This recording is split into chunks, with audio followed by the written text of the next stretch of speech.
বারাসাতে তৃণমূলের ওয়ার্ড সভাপতিকে ব্যাপক মারধর আর গ্রেফতার তৃণমূল নেতাই। তৃণমূল ওয়ার্ড সভাপতিকে দেখুন ব্যাপক মারধর, ভিডিও ভাইরাল। এই দেখুন, ফেলে দিল, একদম মেরে, ধাক্কা দিয়ে মেরে ফেলে দিল।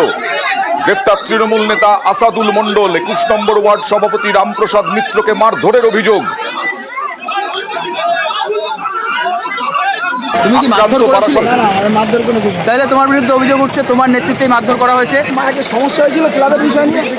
তুমি তৃণমূল সভাপতিকে মারধর করেছো? তুমিও তো তৃণমূল করো। চলো চলো চলো।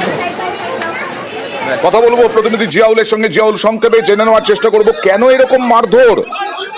মধ্যমগ্রাম 21 নম্বর ওয়ার্ডের তৃণমূলের হাতে আক্রান্ত তৃণমূল নেতা, অর্থাৎ 21 নম্বর ওয়ার্ডের যে সভাপতি রয়েছেন রামপ্রসাদ মণ্ডল, তার অভিযোগ যে এলাকায় মাটির গাড়ি চলছে, অর্থাৎ দীর্ঘদিন পরে গ্রাম এলাকার রাস্তা কিন্তু ওয়ার্ডের রাস্তা ভালো হয়েছে, কিন্তু সেই রাস্তা দিয়ে রাতের অন্ধকারে চলছে মাটির গাড়ি, ফলে রাস্তার দফারফা অবস্থা।